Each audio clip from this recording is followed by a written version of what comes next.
আপনারা জানেন স্বাধীনতার 54 বছর আমাদের থেকে বিদায় নিয়েছে, কিন্তু ঢাকা ৬কে যারা নেতৃত্ব দিয়েছেন, ঢাকা ৬-এর উন্নয়নে যারা কাজ করেছেন, আমাদের কেউ বলতে পারেন নাই যে ঢাকা ৬-এর সাধারণ মানুষের জন্য তারা কোনো উন্নয়নের কাজ করেছেন।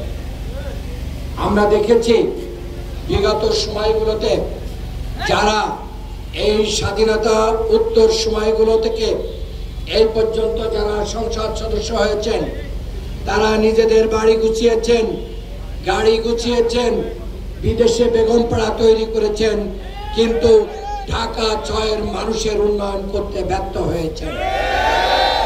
আমরা নাগরিকদের জন্য একটি হাসপাতাল আমরা খুঁজে পাই নাই, আমরা একটি হাসপাতাল খুঁজে পাই নাই, সরকারি একটি হাসপাতাল আমাদের কাছে নাই।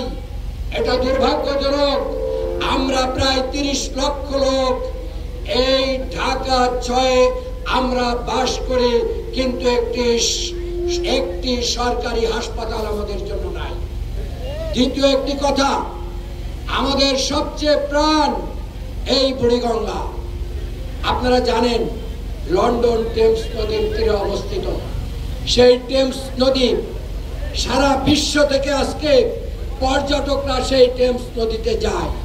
সারা বিশ্বের মানুষরা সেখানের উন্নয়নে আকৃষ্ট হয়ে সারা বিশ্ব থেকে মানুষ চলে যায় এবং সেখানের মানুষের আয় রোজগার বেড়ে যায়।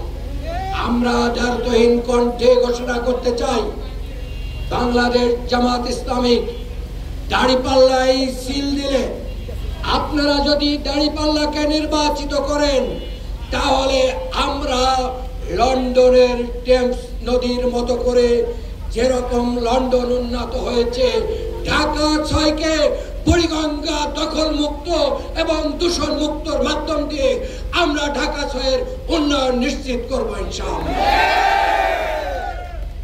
আমরা অন্তর্বর্তী সরকারকে বলতে চাই, সরকারের পরিবেশ উপদেষ্টা এবং যিনি নৌ পরিবহন থেকে নদী শাসনের যেই নদ নদীর দায়িত্বে যারা আছেন, তাদেরকে আমরা বলতে চাই, আপনারা তো এখন কোনো প্রেসারে নাই, আপনারা কেন জনগণের জন্য এই বুড়িগঙ্গার উন্নয়নে কর্মসূচি নিচ্ছেন না?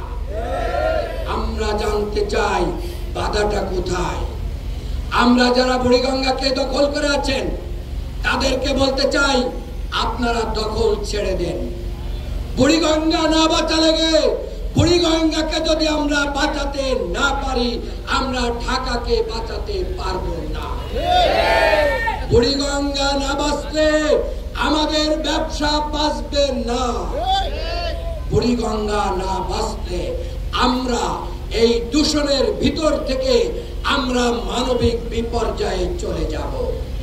কাজেই আমি সরকারকে অনুরোধ করব, আজকের বাদ ফজরে সমস্ত মানুষ দাঁড়িপাল্লার পক্ষে, ডক্টর আব্দুল মান্নানের পক্ষে যুবকরা বাড়ি থেকে এসে এই কথা জানান দিচ্ছে, বুড়িগঙ্গাকে রক্ষা করতে হবে। আমরা কি বুড়িগঙ্গা রক্ষা চাই? আমরা হাত উঁচু করে দেখিয়ে দিতে চাই, আমরা বুড়িগঙ্গার রক্ষা চাই। বুড়িগঙ্গা বাঁচলে ঢাকা বাঁচবে ইনশাআল্লাহ। আরেকটি কথা বলতে চাই, এই বুড়িগঙ্গা এবং এই ঢাকা ৬-এর ভিতরে ব্যাপক ভিত্তিক চাঁদাবাজি হয়। আমরা আজকের এই কর্মসূচির মাধ্যম দিয়ে চাঁদাবাজদেরকে আমরা রেড কার্ড দেখাতে চাই। আমরা দখলবাজদেরকে না বলতে চাই, আমরা মাদককে না বলতে চাই, আমরা সন্ত্রাসকে না বলতে চাই। আমরা চাঁদাবাজ, সন্ত্রাস, মাদক ব্যবসায়ীদেরকে বলতে চাই, তোমরা যদি ভালো না হও, জনগণের ভোটে নির্বাচিত হয়ে আমরা তোমাদের শিকড় টেনে উপড়ে ফেলব।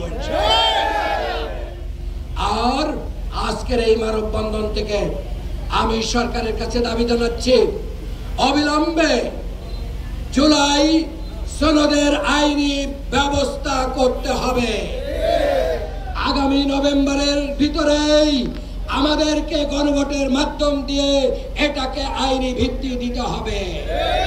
যদি আইনি ভিত্তি না দেওয়া হয়, আপনারা আমাদের শহীদ এবং আহতদের যে রক্তের বিনিময়ে ক্ষমতায় বসেছেন, সেটার সাথে বেঈমানি হবে, গাদ্দারি হবে, জাতি আপনাদেরকে বেঈমান হিসেবে চিনবে।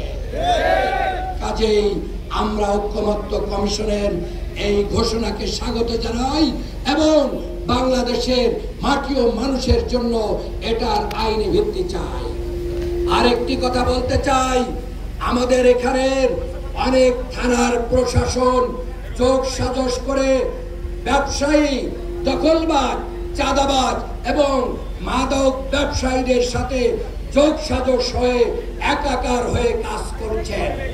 আমরা আপনাদেরকে স্পষ্টভাবে বলতে চাই, আপনারা ভালো হয়ে যান। যদি ভালো না হন, আমরা আপনাদের বিরুদ্ধে আইনগত ব্যবস্থা নেব। সাংবাদিক বন্ধুদেরকে বলতে চাই, অন্যায়কে আপনাদের মিডিয়ায়, আপনাদের কলমে, আপনাদের ক্যামেরায় তুলে ধরুন। আমরা আপনাদের পাশে আছি। নগরবাসীকে বলবো, আপনারা চলে আসুন, আপনারা ন্যায় ইনসাফের দাঁড়িপাল্লায় সিল মারুন এবং ঢাকা ৬কে আধুনিক ঢাকায় পরিণত করুন। আগামী দিনগুলোতে বুড়িগঙ্গা রক্ষা সহ ঢাকা ৬-এর উন্নয়নে আপনাদেরকে পাশে থাকার আহ্বান জানিয়ে আজকের কর্মসূচিকে সফল করার জন্য ঢাকাবাসীকে, ঢাকা ৬বাসীকে আমি ধন্যবাদ এবং কৃতজ্ঞতা প্রকাশ করে আমার বক্তব্য শেষ করছি। আল্লাহ হাফেজ। বাংলাদেশ জিন্দাবাদ। বাংলাদেশ জামাত ইসলামী জিন্দাবাদ। দাঁড়িপাল্লার জয় হোক, জয় হোক ঢাকা ৬-এর সকল মানুষের।